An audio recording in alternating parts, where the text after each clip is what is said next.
I know this is going to sound crazy. I can't even believe I'm talking about it, because normally I don't even talk about it, because if people don't know what DMT is or don't know what a real crazy breakthrough psychedelic experience, what that feels like, talking to them about it is like you're talking to them about shooting heroin. It's the same feeling. It's like you're talking about drugs.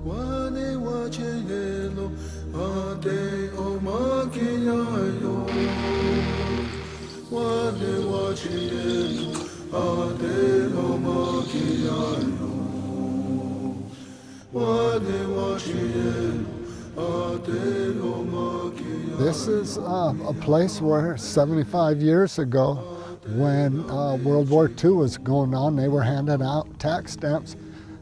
This could have been a place where they could have been growing hemp. It's not something anybody was going to invest in when the legalization of hemp growing was just kind of something off in the future. Because if I don't have use of these things, and I don't take advantage of them, and I don't dance around that tree, you know, it's like buying time, buying another year, praying hard enough to sweat and sacrifice. Obviously, it's a matter of concern when we live in a society that punishes people for drug use. I understand, and it's in Old Mexico, and it's been recorded to be 15,000 years old, that far back, how the Indians have been using it as a medicine. We've come to a place where we are lost, no?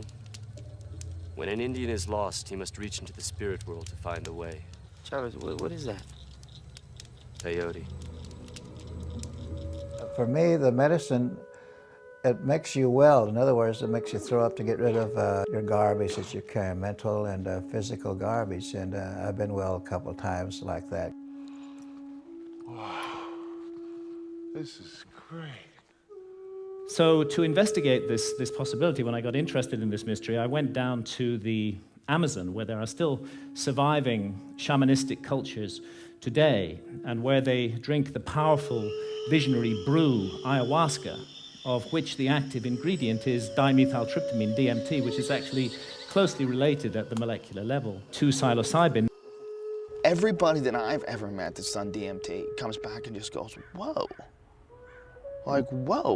What was the experience like for you? Like insane beauty all around me, instantly. And I was like, oh my God, like that's the answer. Like that's literally life. Literally negative thinking and positive thinking, like defined to me, explained to me in this beautiful show. The lucidity on Iboga is unreal, like nothing you've ever experienced. It's almost like ayahuasca when you're going farther and trying to get information from these other dimensions. There's a translation issue. The Iboga shamans and the way they talk about it is completely different than the ayahuasca shamans. Ayahuasca shamans talk about going farther. Everything is about exploring other dimensions, going beyond and bringing back information from those dimensions.